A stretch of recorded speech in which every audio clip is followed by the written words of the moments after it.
Newsflash, you get to choose, but there's only one rule. Everybody else is taken. So you have to choose to show up as yourself. What are you naming yourself? Take control of your career and compensation right now. It's your 5-minute career hack. Do you have to wear name badges at your job? Well, I do. And what name badge are you showing up with? If you had to, right? Is it thoughtful, strategic, caring, loud, confident, creative, unclear? Newsflash, you get to choose, but there's only one rule. Everybody else is taken. So you have to choose to show up as yourself. What are you naming yourself? Now, this is the part where I'm going to ask for some help from the iconic female rap group Salt and Pepper. And if you don't know who they are, what Tabitha say, that ain't none of my business.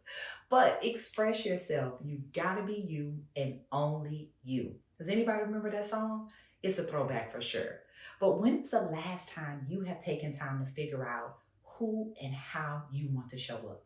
And I'll repeat, you get to choose, and I want you to be intentional, a word you're gonna hear me repeat multiple times in this episode. Now, I'm aware of the risks of being authentic and even more astute to what it can cost us to choose to be a watered down version of ourselves, or worse, somebody else. Now, maybe you're figuring out how you want to show up in a new role, maybe at a new company, on a new team, and nothing is wrong with seeking inspiration and trying different styles, right? But let me explain my personal belief here about being original and not copying and pasting someone else's expression of themselves. So my inspiration comes from the book of Psalms, chapter 139, verse 14. You are awesome and wonderfully made. Wonderful are your works, and my soul knows it very well. Now, when you know this for yourself, it is a different level of freedom. And I want to offer that for you this week, because you got to be you and only you can. There's so much uncertainty in the economy, and with layoffs dominating the headlines, the conversations are not all positive. There's no need to sugarcoat it, and I won't do that with you. You might be feeling the pressure and the uncertainty, but that's normal. But you have more control than you could ever imagine or could think of. Having a strategic plan, career map, and a strong professional brand are key to navigating a shaky job market. Having your head down and only focused on doing a great job to keep your job isn't enough. If you're ready to take control of your career and compensation, regardless of what the economists are saying, the news, or the layoffs surrounding you, then you need to join our community today. A synergy exists when you have coaching, networking, and support in your career. Click the link in the description to learn more, and most importantly, release some of the anxiety about what's next. We can't wait to see you. Now, you may be thinking, Alicia, maybe we're not talking about the same thing, so give me a definition. Well, I'm glad you asked. Self-expression is the act of conveying one's thoughts, feelings, and ideas in a manner that reflects their personal identity, beliefs, and values. It is an essential element of our journey towards self-awareness and self-discovery and personal growth. Self-expression plays a significant role in shaping individuality, personality, and self-esteem. Now, in this episode, we will explore the different facets of self-expression and its importance to make it your own. Self-expression is broad, and you may choose a variety of ways to express all the many facets of your personality and your interests. You are not a monolithic, right? There is a wide range of activities you can choose from. So maybe just pick one this week, okay? Expression may include your body language, your verbal communication, art, music, fashion, your hair, or even writing. Each of these forms of self-expression serves a unique purpose in conveying your insights and emotions. Now, example, the first person that comes to mind for me is one of Candyce's faves, and that is Caroline Wanga. If you don't know who she is the CEO of Essence, and when I tell you we are not worthy, this woman is a gift that continues to give over and over and over again. I mean, I am blessed by her leadership and her personal brand, and self-expression, quite frankly, leaves me in awe.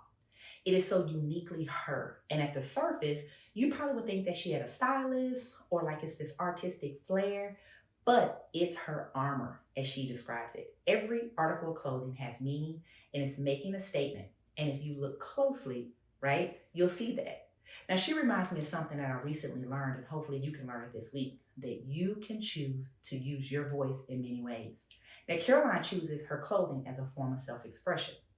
Now, the next option that's available to you is body language as a form to communicate nonverbal cues that enable you to express your feelings and attitudes, especially when you cannot articulate them in words, or maybe you're not given the opportunity, right? So who can you think of that's intentional about their nonverbal cues? Where do they place them in their day, right, as they work?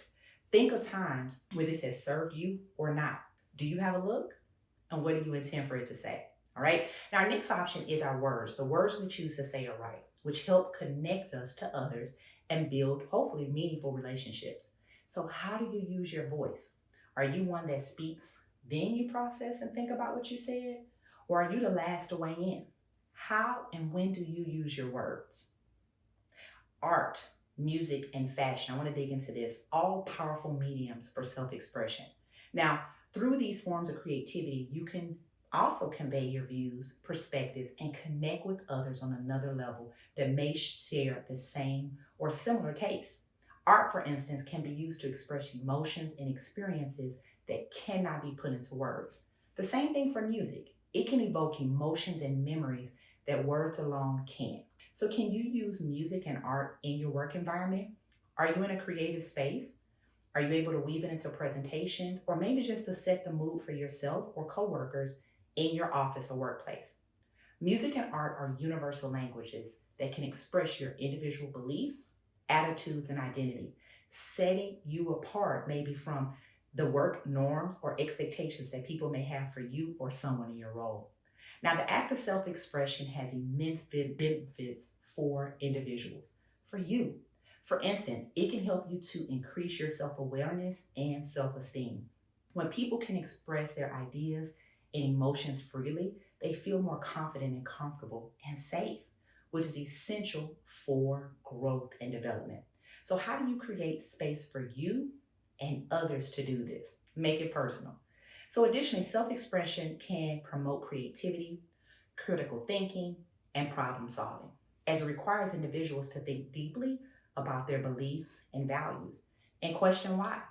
It allows us to share our perspectives and insights with others, which fosters collaboration, thinking, and problem solving where we may not have been able to. So in conclusion, self-expression is an essential element of our individuality. It helps us share our personality and build our self-esteem. It's a powerful tool for self-awareness and personal growth, creativity, and critical thinking. So my charge for you this week may feel pretty bold. How can you show up as you more? Now, the 5-minute career hack, we call this hacking. Look at you, you just did it. And you don't have to stop here. Take one step every week and ensure that you are pouring into you and getting closer to your career goals. Yep, you see that button down there? Hit subscribe, but don't stop there, because you know what they say, sharing is caring. So take 5 and we'll see you next week.